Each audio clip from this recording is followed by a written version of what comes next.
Welcome to the What's Our Verdict podcast, where we fashion ourselves cinematic judge and jury. My name is JJ Crowder. I'm here with my co-hosts, Mattson Heiner. Better red than dead. And Javier Ortiz. What is up, my nerds? Ever find yourself wondering if you should spend the time, money, or both on a movie? We're here to answer that question for you. Each week we put a movie on trial, discuss the facts, pass judgment, and let you know our verdict. To check out our other episodes, you can go to either Facebook, Instagram, or go to our website. You can find that link in the bio, or just go to whatsourverdict.com. You can also check us out on YouTube. The link's in the description below, wherever our channel is. Plus, you can find it all over our social media channels and at whatsourverdict.com again. This is our spoiler-free review. Our deep dive review will be available on Monday, December 28th at 9 a.m. Mountain Time, 11 a.m. Eastern. You can also listen to that wherever fine podcasts are found. Spotify, Apple Podcasts, Stitcher, Ghana, just to name a few. And as always, listening, watching to us is always free. Today we're reviewing Wonder Woman 1984. It was released December 25th, 2020. It was written by Patty Jenkins and Jeff Johns. It was directed by Patty Jenkins. It stars Gal Gadot, Chris Pine, Pedro Pascal, and Kristen Wiig. Rewind to the 1980s as Wonder Woman's next big screen adventure finds her facing two all-new foes, Max Lord and the Cheetah. If this is your first time joining us with our spoiler-free, we're going to rate this movie on a 3-tiered scale. Worth it, meaning you should find a way to watch this movie, whatever that is. Stream it, wait until you can watch it for free. And finally, skip it, meaning you should just not watch it at all. Javier, why don't you kick us off? Okay, so I had very high hopes for this movie because the first movie is awesome. And I wholeheartedly, in the core of my being, believe that DC is better than Marvel. And I was severely let down with this movie. Like, it started out like really interesting, really strong. And then it quickly turned into like the villains didn't make sense, right? Like their motivations didn't make sense. A lot of the, like some of the stunts and CGI were not good. Like they didn't look good. The resolution of the movie didn't make sense, really. It was not good. There was a cameo in there that I loved, like post-credit cameo. That was awesome. Honestly, guys, like it was disappointing to wait this long for this movie. So I'm pretty upset with that studio right now, if I'm being honest. Yeah, I'll follow up and say that I completely agree with you. And I'm with you. Like, for me, I love comic books. I love superhero movies, all that stuff. And DC, while not my favorite set of comic books, like I like the darker nature of the DC universe typically. Yeah. So I've always been really excited about movies that are coming out, and I've wanted to see them. I want them to be successful. And the only one, in my opinion, that has done it very well is, like you said, Javier, the first Wonder Woman. When it came out, it was so good. The story was strong. The acting was great. Everything about it was amazing. It's one of my favorite movies of 2017, if I'm being honest. And it was full of great movies. So I'm like, this movie, I've been looking forward to it. And I've been pissing at COVID, you bastard, for keeping this movie from coming out. But I wish they'd have shut the shit down. Like, I was so depressed when I'm watching this movie and I was so hyped for it. And then I just felt myself over the course of 2.5 hours, just could feel my excitement deflate. Mm-hmm. It's like you said, there were visual problems with it. There were storyline was all over the place. Like, it had no idea what it was doing. Like, it didn't know what it wanted to be. It felt so over political. Like, I get that politics are a big thing right now, but it felt so overly politically driven that you lose sight of the fact that, to me, Wonder Woman is about this fish out of water story that drives her idea. And one thing that I loved about the original was that she drove like this great, like my nieces, I love watching this movie with my nieces because I go, look, there's a woman that doesn't need anyone around her. Like, she could do it all, but she chooses to have people around her and be part of a group and support them and lift them and work together to do things. And this movie wasn't that. Like, it was just, to me, it almost made her seem weak in so many ways. And I was like, that's not who this character is. Why are we doing this? And then, like you said, the villains were so haphazardly weird. And I And had why no did we idea. need two? Right? Like I hate it when movies can't commit to one villain. Because Yeah. like Maxwell Lord is a villain in the comics. He Yeah. has his own story arc. Like he's enough of a villain to be in a movie by himself. Yeah. Right. And Cheetah, same thing. Same She's thing. enough of a villain to have her own villain spot in a movie. But they like put two in because they like didn't know what to do. Yeah. I- I don't know. Yeah, I'm with you. I will say that, I mean, the action, just like any, it's fun. It's entertaining. There's some cool visual things within the action story. I felt like there was the story was a mess to me. Some of the dialogue was terrible, and I just didn't understand the point of the movie. Like, yeah, maybe it's me, maybe it just went over my head, but I missed the reason for this movie. So, what do you give it, Javier? Would you skip it, stream it, worth it? I mean, I think like I would say stream it. Like, there's not a lot of movies coming out right Right. now. There are some cool visuals, there are some cool fight scenes. Like, it is. I will give it this: watching Chris Pine and Gal Gadot act together is still awesome. Oh yeah, Right? Like, I liked him in the first movie. I liked him together. Honestly, if they stripped most of the other characters out and just had those two, like, it would probably still be a decent movie. You Yeah. know, but once like Kristen Wiig, is that her name? Yeah. Came in, like, she really brought down this movie for me. yeah. So the acting like from those two is still pretty good. So I'd say stream it, like, just for the sake of like watching Gal Gadot and Chris Pine kind of do their thing. They're still Yeah. pretty. Yeah, I was gonna say the same thing. I say stream it. It's sad that I have to say that it's because there's not really anything else out there to watch that's especially mainstream, big blockbuster style. The other complaint I have is this movie is overly long, 2.5 hours, and it didn't at So long. all need to be that. And I felt every minute after an hour and 45 minutes. I was like, this didn't need to be this long. But I agree with you completely. Chris Pine stole this movie, which is sad. But Gal Gadot, I love her, and I could watch her in anything. I think she's great, especially in this role. And her and Chris Pine do play off each other really well. The other one that I enjoyed, but I feel like his character was wasted, was Pedro Pascal as Max Lord.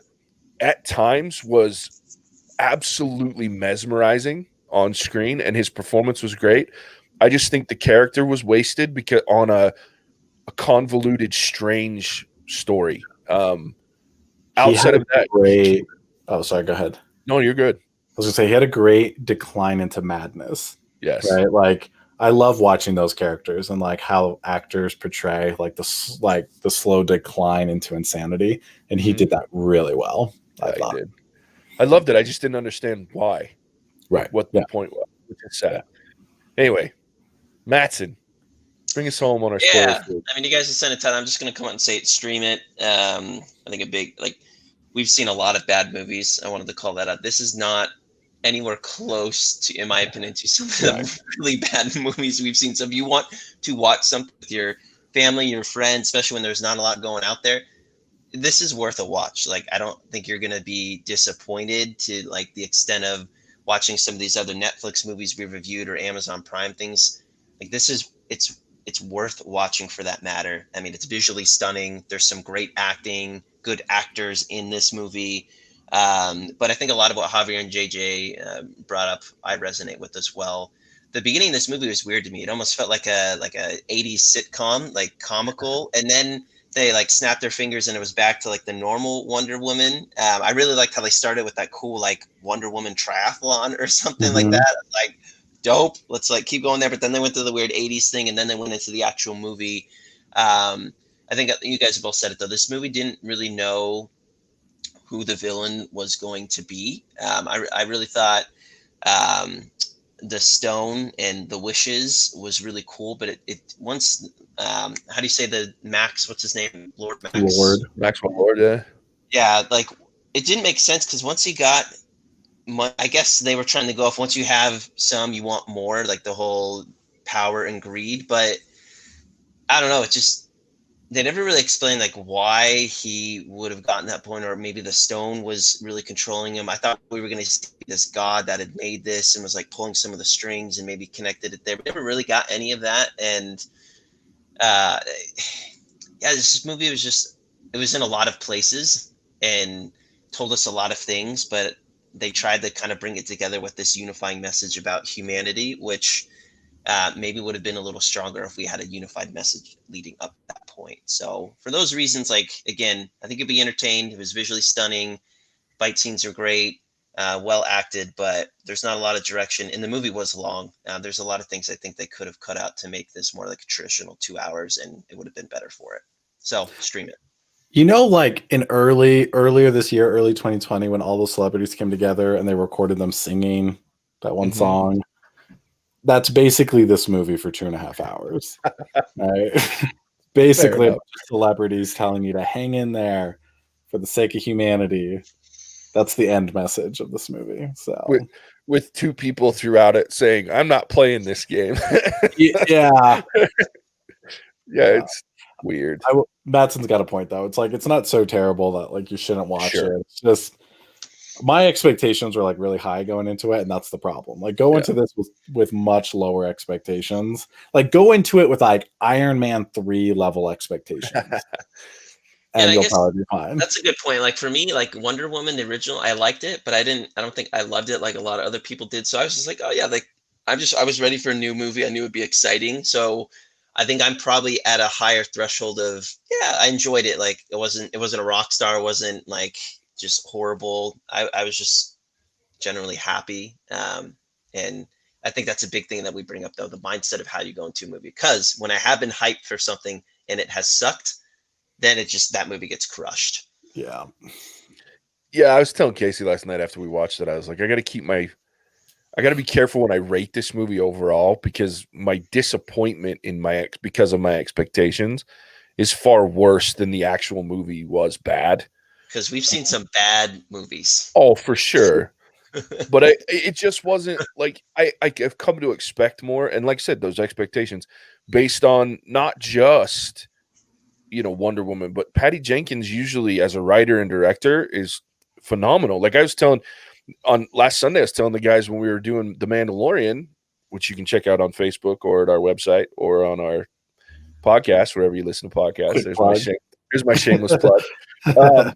I was telling these guys that she's getting a Star Wars movie, and I'm jacked about it because everything she's done, I've always enjoyed. And now I'm like, well, shit. I'm a little nervous because this was just a convoluted mess, in my opinion. So anyway, there's our spoiler free, but yeah, go ahead, Javier. I was just going to say it's as good as any superhero movie, right? Like if you're going to go to the Marvel universe and just pick out just at random some Marvel movie, it's as good as pretty much any standard superhero movie.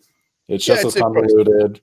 75%. I agree. Yeah. I don't have a harsh belief on superhero movies. I think Marvel has done a handful of them that are fantastic, but most of them are pretty cookie cutter. And this one fits right into that cookie cutter mold. That's what I mean. Right. Yeah. Like barring the fantastic superhero movies, this is just another one. Yeah. So fair enough. I hate agreeing with Javier that explicitly, but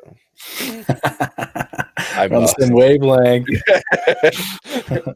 All right. Well, there's our spoiler free. It sounds to me like, based on, you guys correct me if I'm wrong, I wouldn't go out and get a Max HBO Max membership just to watch this movie.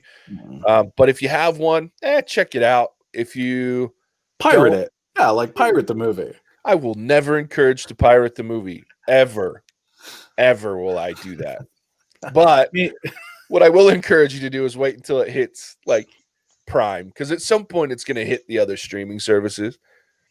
Check it out at that point when it's free, or it costs you $4 to do it as opposed to a membership to HBO Max. Now, I wouldn't even say waste your free week of HBO Max on it. Yeah, it's really not worth any money. No. So no, not at this point. So, all right. Well, Mattson, why don't you tell them where they can find us? Yeah, you can find us wherever good podcasts are found. Apple, Spotify, Ghana, a bunch of others. Check us out on social media, on Instagram and Facebook at What's Our Verdict, and check out our website at whatsourverdict.com. We're on YouTube as well. As JJ put in that shameless plug for TV, just wrapped up the Mandalorian season 2. So if you need to get caught up and dive into Star Wars lore with our residential Star Wars nerd, JJ, please do so. Definitely. Well, don't forget, tomorrow Well, we're recording this on Saturday, but on Sunday, tomorrow, we're doing a deep dive into the call. So this four of us are getting together tomorrow live, 1:30 Eastern. You guys, it'll be past that. So yeah, we're doing the investor call. So we're going to talk about all these things that are coming up for Star Wars. So if you're a big Star Wars fan, join us for that. It should be fun. All right. With that being said, we appreciate you guys tuning in. Check us out, our deep dive, like I said, on Monday, the 28th, 9 a.m. Eastern, or 9 a.m. Mountain, 11 a.m. Eastern. Check it out. We're going to get ready to spoil this thing like crazy, but we appreciate you tuning in, and we'll catch you on the next one. Bye now. Whoa!